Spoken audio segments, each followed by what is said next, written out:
চাঁদপুর শহরের পুরান বাজারে মেঘনাপাড়ের হরিসভা মন্দির কমপ্লেক্স এলাকার হাজারো পুণ্যার্থীর ভিড়। অষ্টমী স্নান, যে স্নানকে ঘিরে এখন এখানে একটা উৎসবের আমেজ। হাজার হাজার পুণ্যার্থী এখানে ফিরেছেন, নানা বয়সে, নানা রঙের, নানা পেশার মানুষজন। সনাতন ধর্মাবলম্বীরা এখানে এসে তারা স্নান সারছেন এবং এটি তাদের সেই পুরনো অর্থাৎ শতাব্দীর প্রাচীন এই পুণ্যস্নানটির জায়গা। এখানে বিগত প্রায় 100 বছর ধরে কিন্তু নানা বয়সী মানুষজন এসে তাদের পূর্ণতার জন্য, তাদের পাপ মোচনের জন্য তারা স্নান করে থাকেন এবং সেই বিশেষ তিথি অর্থাৎ আজ ভোর 6টা থেকে বিকেল 3টা পর্যন্ত টানা 9 ঘন্টায় তিথি চলবে।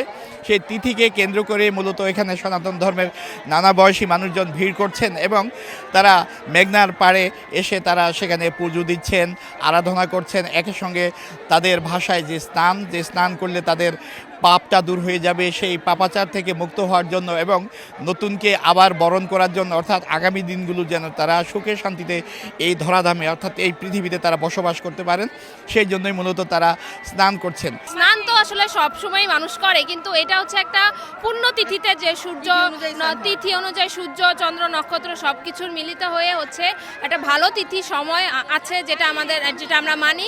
ওই তিথিতেই এখানে স্নান করতে আসে। এটার একটা মানে একটা মিনিমাম সময় বাধা আছে, যেমন আজকে 6টা থেকে হচ্ছে 3টা পর্যন্ত হবে। এরপরেও চাইলে কেউ করতে পারে, কিন্তু এই তিথিটা আর থাকছে। পূর্বযুগ ইহা জানিয়া কর্ম করিতে তুমি তাহার মতোই কর্ম করো। পূর্ব যুগে যাহা কর্ম করিয়াছে তাহার মতনই তুমি এখনো কর্ম করো।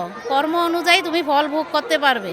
এখানেই থাকে, কবে আসবো 1 বছর পর আমি আসি, প্রতি বছরই খুব ভালো লাগে, আসার অপেক্ষায় থাকি। আমি একদম বলা যায় ছোটবেলা থেকে এখানে, আর মানে যখন ছোট থাকতে যখন আসতে আমাকে ডুবে স্নান করতে, আর এখন তো নিজে স্নান করতে পারি, তো ওই অনুভূতিটা আর কি অন্যরকম। এটা মানে বইলা বোঝানোর মতো। যার যার নিয়ত সে মানত করে এখানে, যার যার মনে।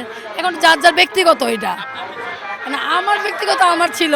এখানে পূর্ণ তীর্থস্থান প্রতি বছর নেই, বছর হয়, প্রত্যেক বছরে আমাদের এখানে হয় এবং বহু যুগান থেকে মানুষ আসে এবং এখানে সমস্ত লোকে তীর্থস্থানে বৈশাখ আপনার গীতা পাঠ করে, ঠাকুরের নাম করে, অনেক কিছু করে, গুরুর নাম করে, সবাই কইরা ঠেরে এরপরে এখান থেকে তিলক ধারণ করে এবং সব জায়গায় যা কিছু দেওয়ার দিয়া এরপর জায়গা। আজকে শুধু চাঁদপুর এই হরিসভার মেঘনাপাড়ে নয়, সারা দেশের আরও বেশ কিছু এলাকায় এই পূর্ণ স্নান হচ্ছে এবং এই পূর্ণ স্নানের মূল বৈশিষ্ট্য হলো এখানে মানুষজন আসছেন এবং তারা প্রথমে পূজা অর্চনায় অংশ নিচ্ছেন, তারপরে তারা পুরোহিতের হাত ধরে কিন্তু পানিতে নেমে স্নান করছেন এবং এখানে নানা বয়সী মানুষজন যেমনটা এসেছেন তেমন মা, সন্তান, দাদা, দাদু সহকারে অনেকে এসেছেন এবং চাঁদপুরের বাইরেও কিন্তু আশপাশের জেলা থেকে অনেকে এসেছেন এবং বেড়াতে আসা নানাজন এবং তারা কিন্তু এখানে অংশ নিয়েছেন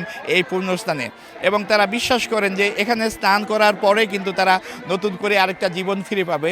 যে গঙ্গা স্নান করলে যেমনটা পাপ মুক্ত হওয়া যায়, সেই ব্রহ্মপুত্রের শাখায় কিন্তু চাঁদপুরের পদ্মা মেঘনা, সেই শাখার জলরাশি যেমনটি গড়িয়েছে ব্রহ্মপুত্র থেকে চাঁদপুরের পদ্মা মেঘনা এবং তারপর সাগর পানে ছুটে যাবে, সেই সাগর পানে যেমনটা ব্রহ্মপুত্রের জলরাশি চাঁদপুরের পদ্মা মেঘনা হয়ে দক্ষিণে ছুটে যায়, ঠিক পাপ থেকে মুক্তি হওয়ার জন্য সনাতন ধর্মেরা এই চাঁদপুর হরিসভা এলাকায় ছুটে এসেছেন।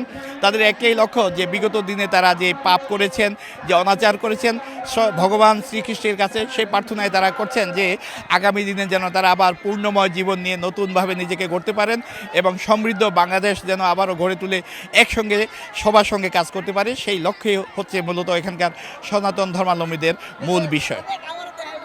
ফারুক আহমদ, সময় সংবাদ, চাঁদপুর।